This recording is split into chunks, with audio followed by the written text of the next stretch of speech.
안녕하세요. 반갑습니다. 드러내기 경영 코치 정철화입니다. 여러분은 타인에게서 마음의 상처를 받은 적이 있나요? 상대방으로부터 상처를 받았을 때 어떻게 하시나요? 복수를 생각하신다고요? 무협지의 스토리는 대부분 복수를 위해 평생을 바치는 내용이지요.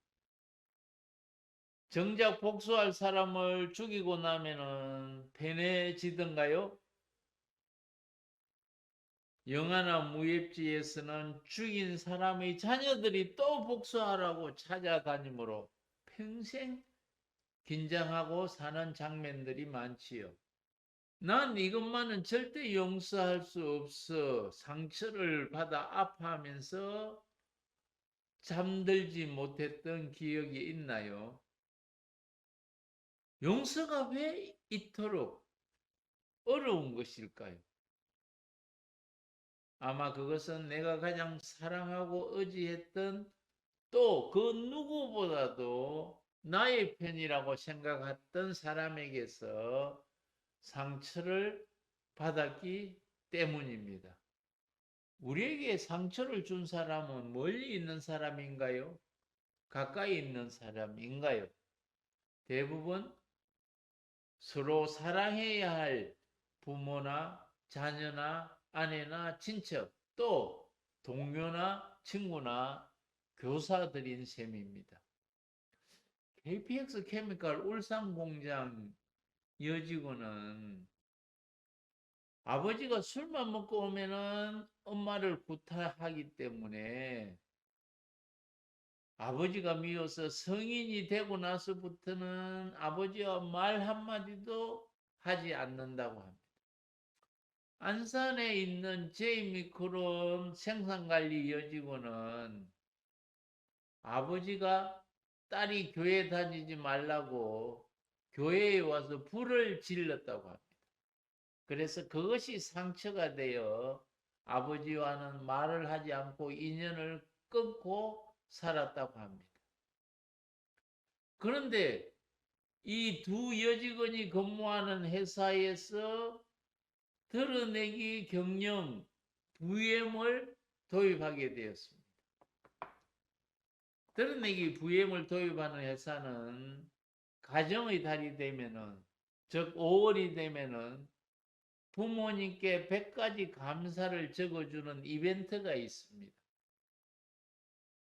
그래서 팀장의 권유에 못 이겨서 이제 아버지에게 감사를 적으려고 하다 보니까 10개도 적을 수 없었다고 합니다. 그래서 감사를 쓰는 코칭을 받았죠. 감사의 종류에는 뭐 때문에 감사하다. 두 번째는 뭐 덕분에 감사하다. 그리고 세 번째가 뭐냐 하면은 불구함에도 감사하다 하는 세 종류가 있다는 것을 코칭을 받았습니다. 그래서 아버지의 나쁜 점이 있음에도 불구하고 아버지가 건강하니 감사하다. 이와 같은 표현을 하면서 아버지에게 100가지 감사를 완성했습니다.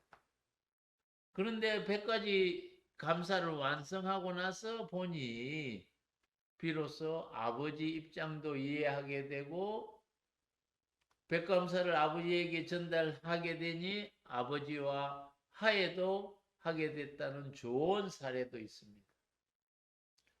여러분은 용서해야 할 일이 많습니까? 용서받아야 할 일이 많습니까? 대부분 용서받아야 할 일이 많다고 생각하는 사람들이 많습니다.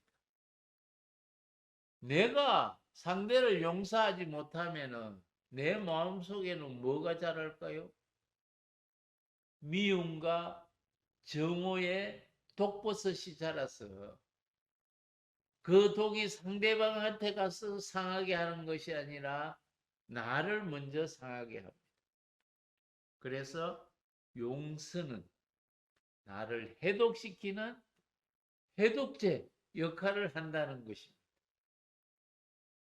용서할 수 없는 것을 용서하는 것이 진정한 용기라는 말이 있잖아요. 용서의 영어 단어는 무엇입니까? forgive입니다. for, 위한다는 것과 give, 준다는 의미의 합성어죠. 상대를 위해서 뭔가를 준다는 의미인 것입니다. 그래서 진정한 보복은 뭐냐 하면은 용서를 상대에게 선물로 주는 것이다 라는 의미라고 합니다. 원한을 품는 것은 다른 사람에게 던지려고 뜨거운 석탄을 손에 쥐고 있는 것과 마찬가지이다. 그래서 화상을 입게 되는 것은 결국 자기 자신이다 라고 하면서 석가모니가 상대에게 원한을 품는 것을 하지 말아라고 강조를 했습니다. 예수님은 70번씩 7번까지로 용서하라고 하면서 원수를 사랑하라고 했습니다. 제가 잘 아는 대기업 사장까지 하신 분이 있는데요. 그분은 노래방에 가면 아예 마이크를 잡을 생각을 하지 않습니다. 자기 자신을 엄치라고 생각하기 때문입니다. 사장님 왜 엄치라고 생각하세요? 라고 물었더니 중학교 때 합창단 음악 선생님이 음이 틀린다고 해서 화가 나서 잉크를 자신의 하얀 교복에 뿌려버렸다는 것입니다. 그래서 선생님 생각만 하면은 나는 음치라는 것이 트라우마로 자리가 잡고 있어서 노래를 부르지 못했다는 것입니다. 그런데 사실은 나에게 상처를 준 그 음악 선생님은 그 일을 기억하느냐 하면 기억하지도 못하고 또 그 음악 선생님은 이미 이 세상 사람도 아닌데 오랜 세월이 흘렀는데도 나는 그것을 잊지 못하고 분노하고 괴로워하는가 하는 것에 대해서 자기 자신에게 질문을 해보았어요.